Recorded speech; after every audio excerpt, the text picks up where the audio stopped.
Welcome to the Patron Saints of Pop Culture podcast. I'm Miguel Covarrubias. And I am Kathy Covarrubias. And today, let's talk about Captain Marvel.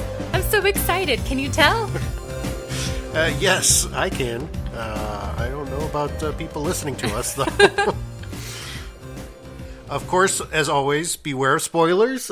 We are going to be talking about the entirety of the film as well as the film itself. So there will be a lot of meta conversation about it. So if you have not yet gone to see it, go see it. Yes. I mean, you definitely should anyway. Yeah. So our summary and review time. I'm going to try to be brief about this. A young woman without a memory wakes up having a dream of something that she may or may not have forgotten in the past, which her commanding officer decides is of no importance. But come to find out, it is of all importance because it is how she got her powers.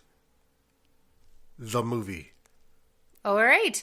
First of all, I wouldn't call her a young woman because she's not like in her teens or early 20s. She's definitely like closer to 30s. So I would say she's a woman. That's all I would say to correct yours. But anyway, that's part of kind of what I'm going to be talking about anyway. I consider 30s to be young still.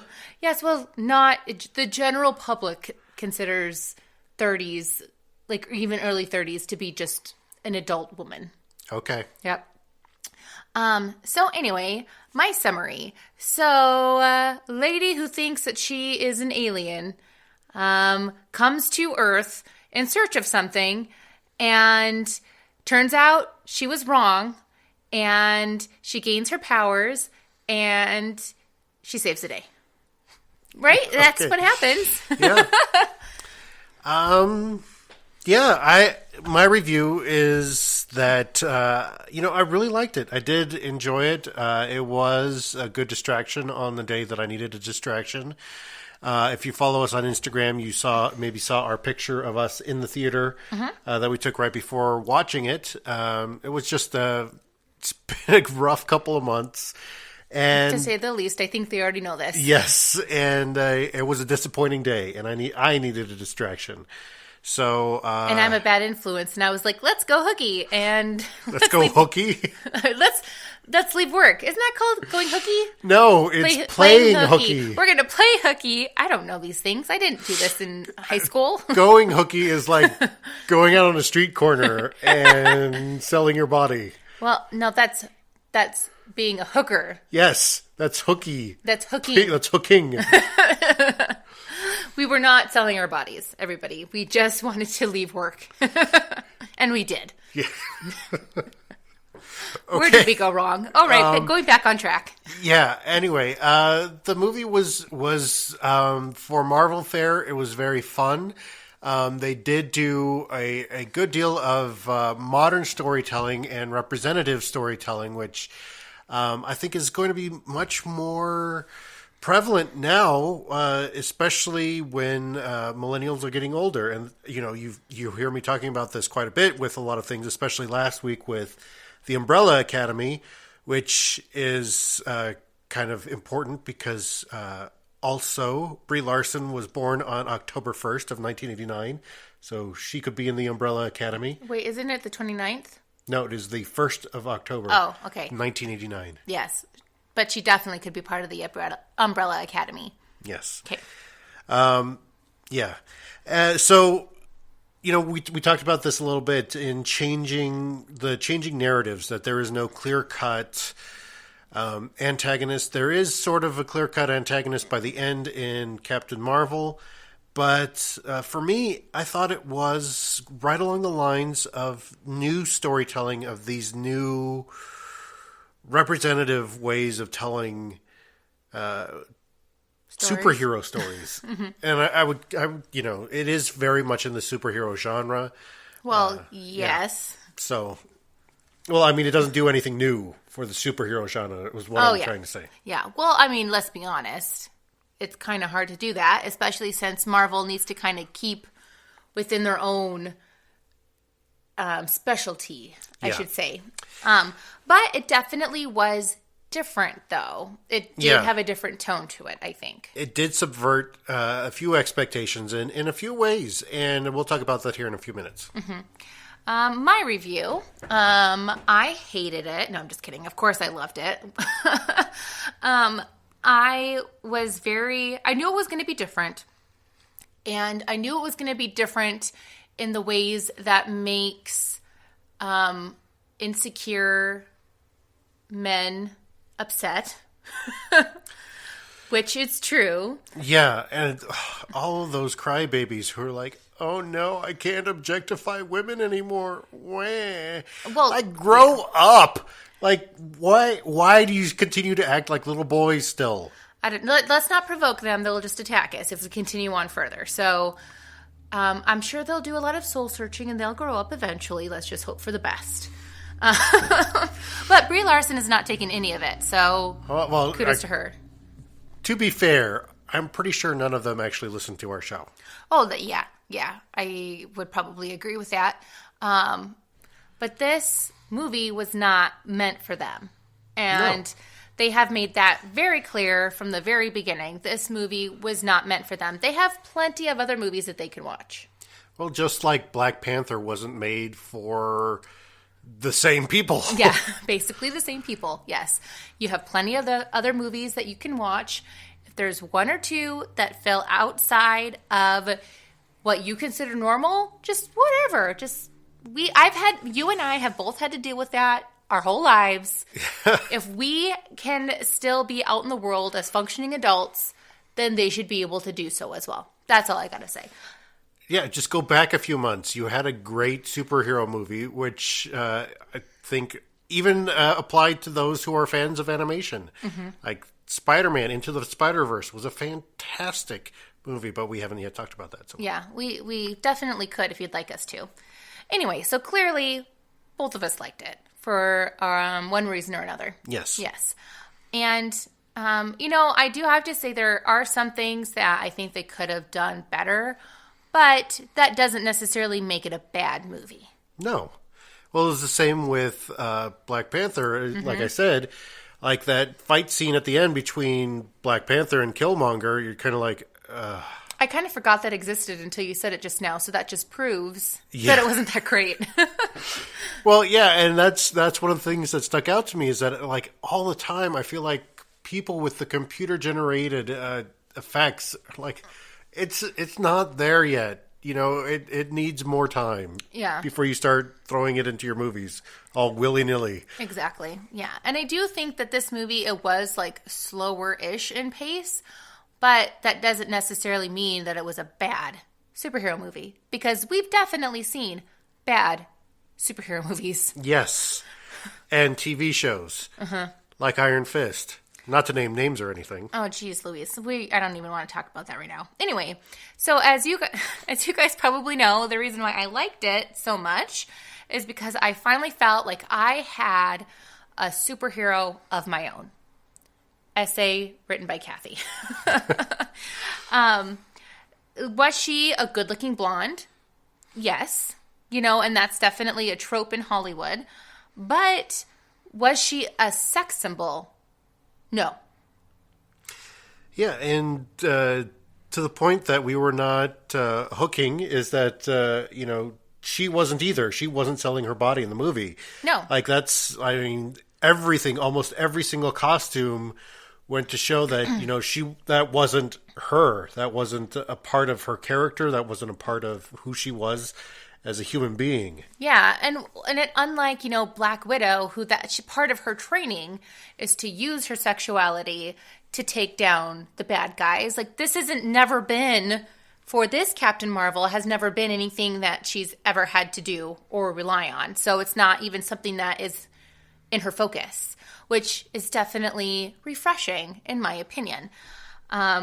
She just proves that you don't need to use sex in order to get shit done when you're a woman. And unfortunately, we have been told that at such a young age that we have to use our sexiness and our womanliness in order to get what we want in the world. And yes, there might be times when you feel like you have to, and it might take longer if you don't in certain circumstances. But I am hoping for the day that you just don't have to. Like, it's just not, it doesn't have to be an option. Yeah, and I feel like she definitely changed when Kelly Sue DeConnick took over the comics in the 2010s, and like you can tell that it's a much more woman friendly character. This is much more not written from a male perspective. Yeah. In other words. I mean, you could tell looking at her costumes, like the classic costumes, they're basically unitards and underwear. I would go a step further, and I would say they were basically body paint. Yeah, because there's certain comics where you definitely there's not much left to the imagination. Let's just say that. Yeah, and it's not just with Captain Marvel. I mean, it's with pretty much all females in the comic book universe, both DC and Marvel. Anyway, so now that you know that she's kind of my like closest thing that I got to representation to me anyway, who do you think is your closest you've gotten to representing you when it comes to fictional universe? And see, this is something that it's difficult. I'm going to say like Miguel in Coco because he's also Mexican and his name is Miguel, which is, you know, my name is Miguel. He has a dimple on one side and no dimple on the other side, just like me. Mm-hmm. But there's not a whole lot of like biracial Latino superheroes out there. There's not a whole lot of representation out there, but there is in Spider-Man Into the Spider-Verse, which I think is fantastic, which is why I want our son to that's his Spider-Man, is Miles Morales. Mm-hmm. It's because he's biracial. He's half Latino, and like he's like the unsure of himself. He's like kind of embodies what Spider-Man should be for Generation Z. And I think that he also there's this one scene. Oh, I don't know. Should we go too far into it? No, we'll talk about Spider-Man Into the Spider-Verse. Okay, yeah. Anyway, but yes, I agree with you.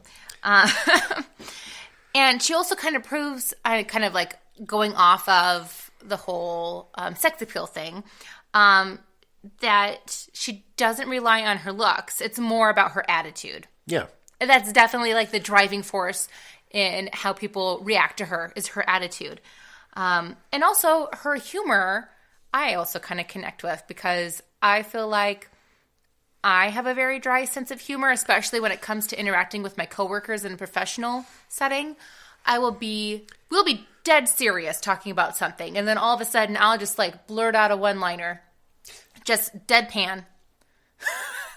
Before you get too far into that, you said something before we actually started recording that I actually think that it's important for us to talk about, and you did bring it up just a second ago about women in comics. Is that many people will point to Wonder Woman as being, well, women already got their superhero movie last year or 2 years ago with Wonder Woman. Well, here's my thing about Wonder Woman. I think so. I don't know. We recorded it in the attic. That's all I remember. Yeah.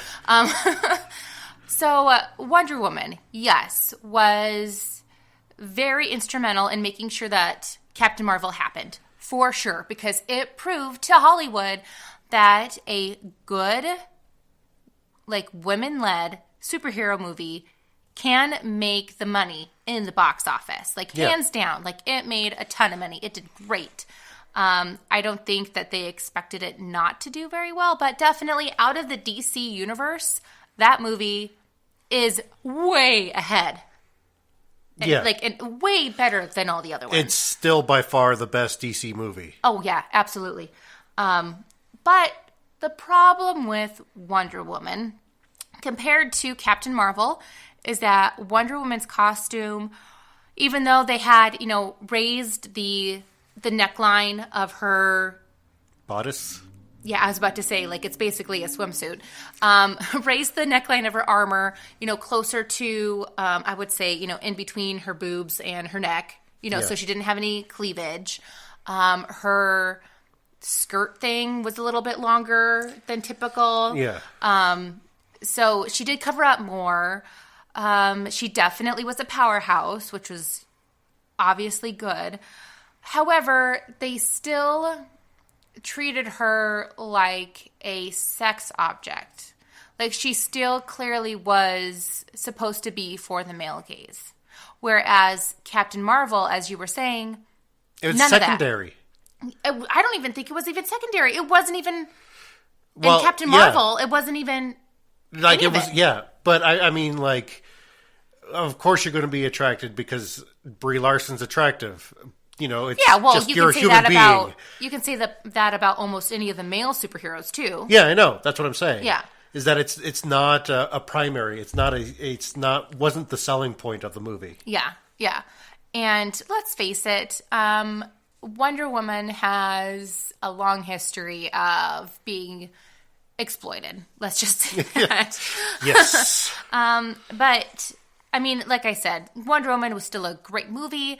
It just they still used her as a sex object. There was still like some sexual tension in the movie. There was still like a subplot of her romantic life. Yeah, that small, like, she goes to his room thing. Which and that scene on the boat. You didn't need that.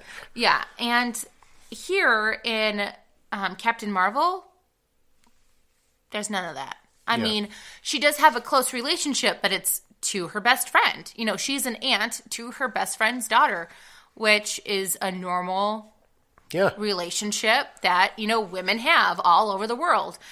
In fact, some of my friends, I will call them, hey, look, like, this is, Peter's aunt, even though they're not really Peter's blood aunt, but they're close enough friends to where pretty much they act chosen like an aunt. family. Exactly, yeah.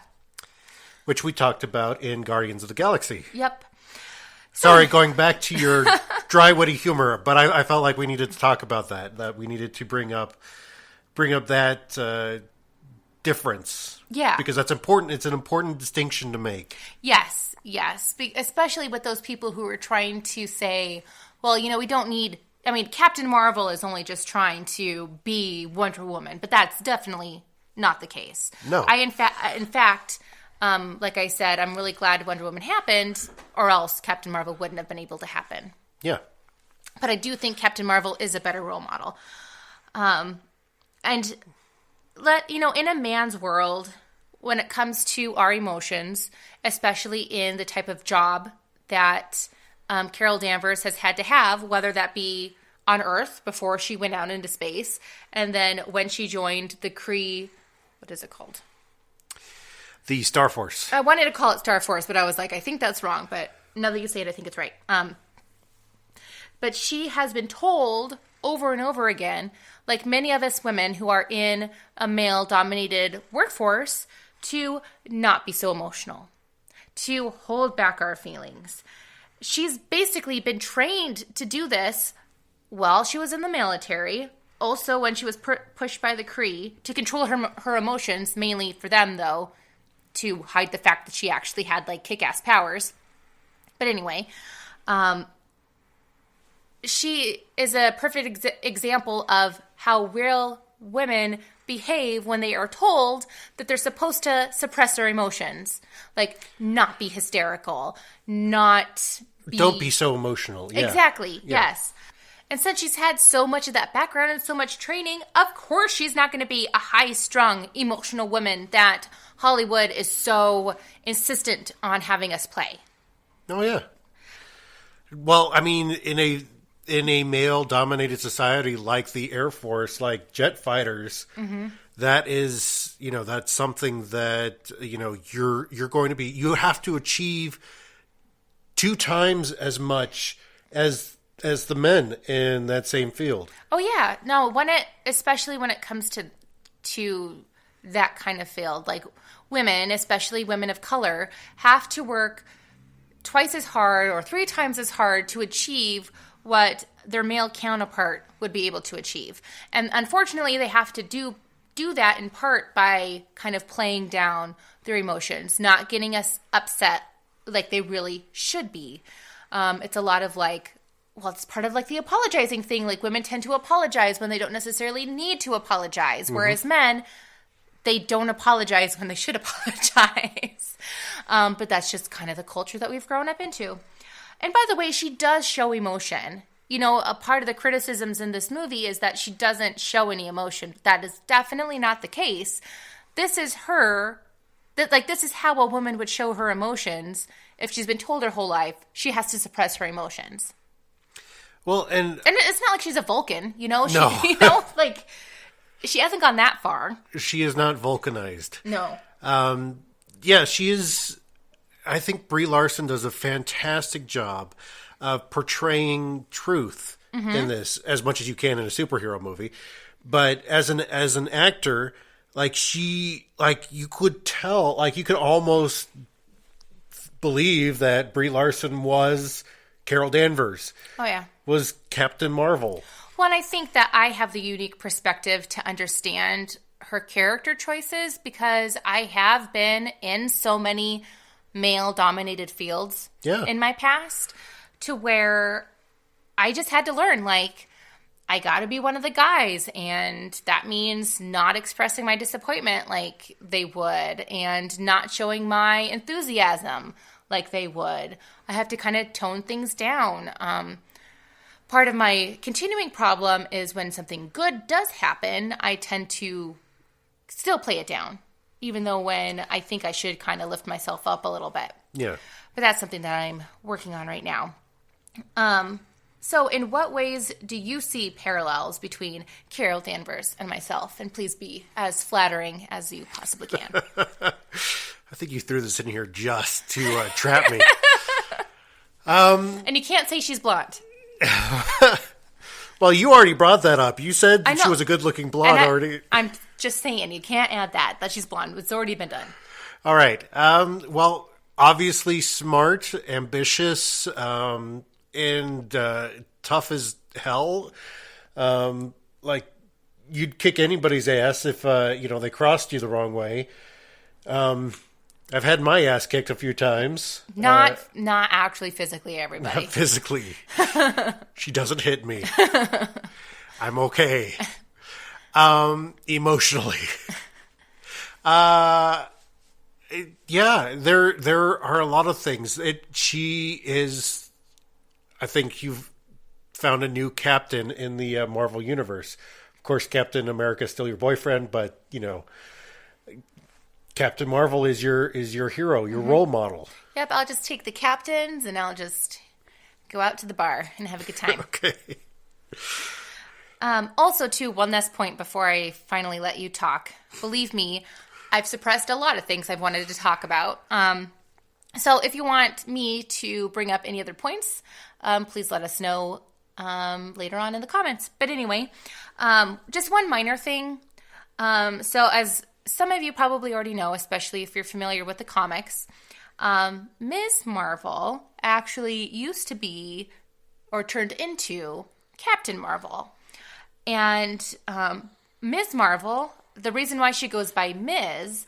is because at the time when she came into the comic books, Ms. was being used by the current feminist movement at the time as a way to kind of, I guess, like, thumb their nose at the patriarchy. Yeah. Because, and I actually go by Ms. I don't go by Mrs. I don't go, well, obviously not Miss, because I'm not, 16. I go by Ms. And that's just because even though I took Miguel's last name, I'm still my own individual person. And so I've decided to claim Ms. instead. It's just my own kind of personal preference, and I kind of feel like it just fits me better than Mrs. But anyway, so Ms. Marvel has always been a feminist icon. It just, you gotta go back to her roots a little bit, even though she's been kind of tossed around a bit. But anyway. She has been tossed around a bit. I think that this, especially when Kelly Sue DeConnick took over the comic, that's when she took on the moniker, really Captain, and was the radical hairstyle, was the really just kind of pushing A more real boundaries. uniform? Yeah, a real uniform, and that's something that I think.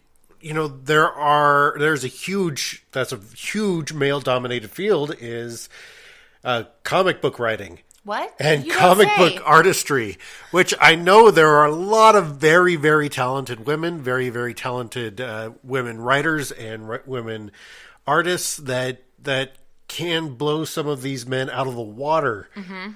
And, That can draw feet, for example? that can draw feet. We're not going to bring up Deadpool. But, there is a lot that was there that I think she has traditionally been there to push that idea further, to push those boundaries a little bit further, and to say that we don't have to give in to our old views of gender stereotypes or gender, roles. Yeah. Yeah. I mean, you can you can definitely be of whatever gender, doesn't really matter, and still kick ass. And you don't have to use your sexuality if you don't want to, because frankly, that makes a lot of people uncomfortable anyway. Yeah. Both you as, trying to put your body out there, and also the people like receiving it, it can be kind of uncomfortable as well too. So this is just a prime example of it is possible. You can do it. And don't let Hollywood tell you otherwise. Yeah, and the movie does definitely pass the Kathy test. Yes, so if you're not familiar with the Kathy test, we originally talked about it in Moana. Yep. So you've probably have heard about this before in other podcasts or other YouTube series, but It's the Kathy rule. Miguel likes to call it the Kathy rule. I know it's not my rule. I know it's been brought up from other things. But anyway, I didn't realize it was before. So if you take the main character and you flip their gender, can the storyline remain the same? Like, does the storyline still make sense? And in Captain Marvel, the answer is yes. Obviously, to stick with the comic book tradition, she would have to be female. But if this were, a different universe, if you took this to an audience who had no idea that this was part of a comic book universe, they would have no idea. You'd be able to switch the roles gender-wise, and it would still be the same movie. Yeah. Maybe some Cree who, haven't seen the movie yet. Yes. Mm-hmm. Yep.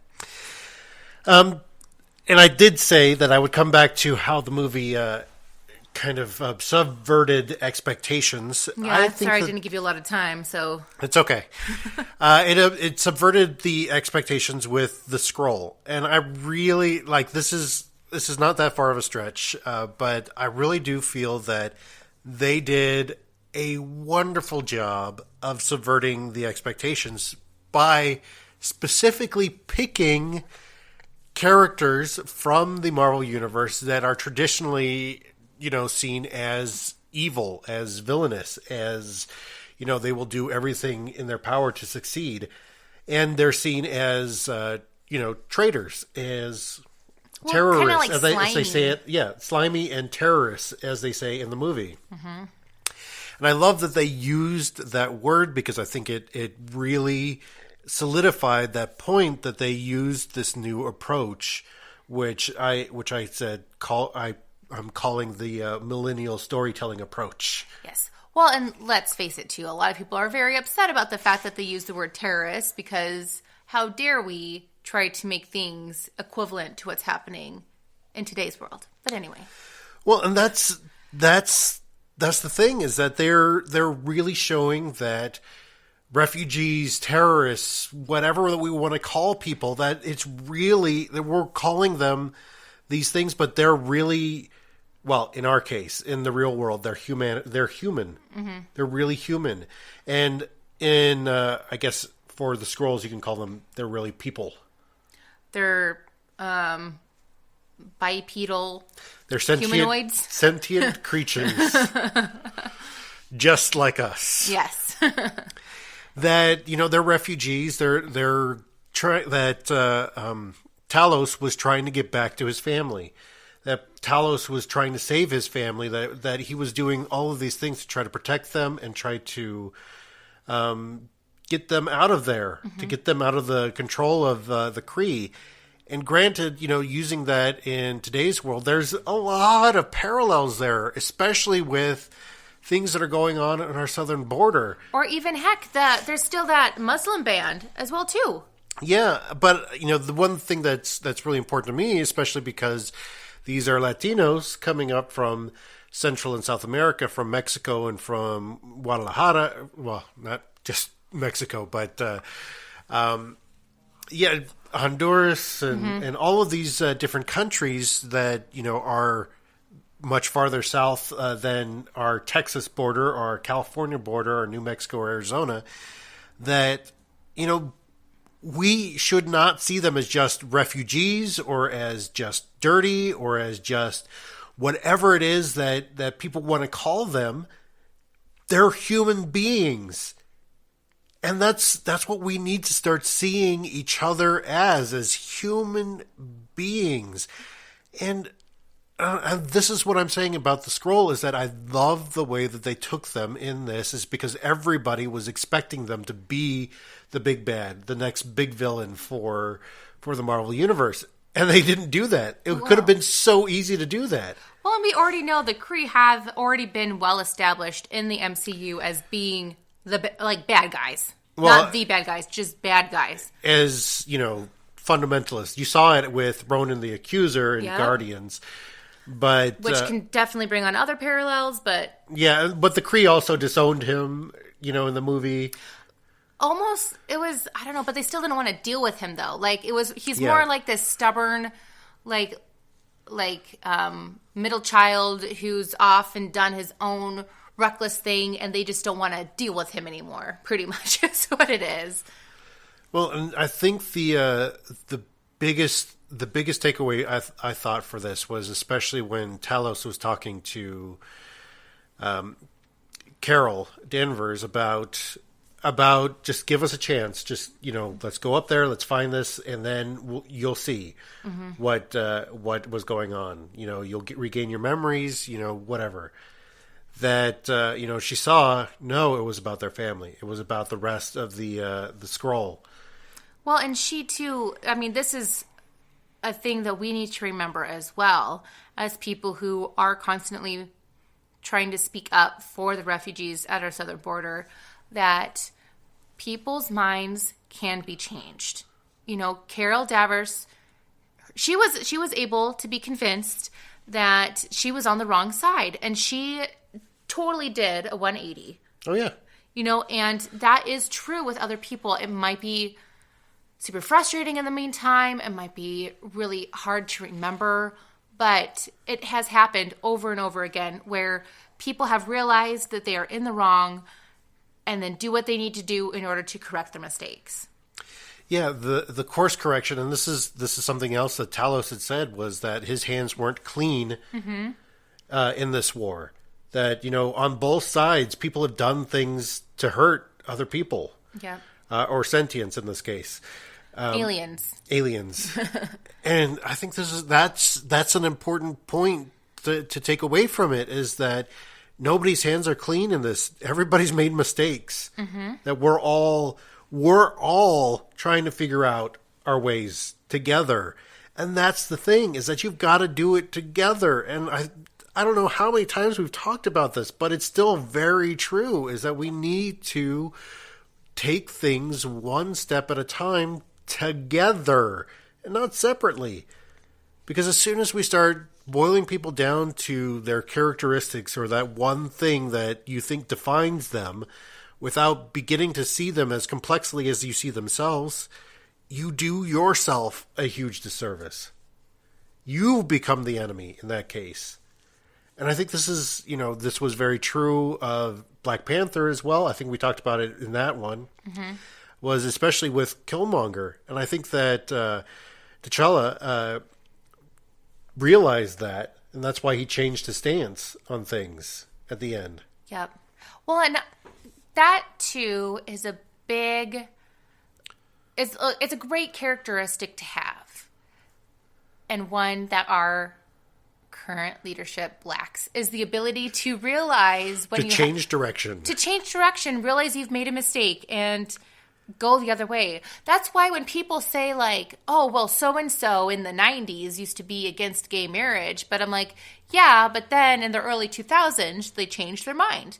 You know, they realized their mistake. They realized what they were thinking was ridiculous and harmful, and so they changed course. Yeah. You know, and that in itself is great, to being able to realize that you were wrong and trying to make it better. Well, I think this is a great movie to display that more, which, again, I'm going to call the millennial storytelling method, is that it's to show that, yeah, people have made mistakes, but they can change their direction. They can make up for it. Mm-hmm. See, this is, it's not perfect. It's not a perfect movie, but it was really good because it had some really important points that I think that, we can all take to heart. Yeah, absolutely. So, I know there's a lot more we could have said about this, and well, just like with Umbrella Academy, with other things before that. Next week we are going to be talking about the OA. Is it Part 1, Episode 5 that we're talking about? Or are we going to be talking about the new season? That was just dropped today. So I do not believe that we're going to be talking about the new season soon. We'll wait on that until after we've done 5. Maybe we'll even put it off for a while so that we can actually digest it and go episode by episode like we've done with Part 1. We'll talk about it. Yeah. All right. So with that being said, right? We're closing, right? Yes. Okay. For a second there, I was like, do you have something else to say? No. All right. You can find us on Instagram and on Facebook at Patron Saints of Pulp Culture. You can also find us at Twitter at Real Honest Faith. And then finally, if you'd like to, you can venture onto our website at thehonestfaith.com. So thank you so much for listening again, and we invite you to come and join the conversation. Bye.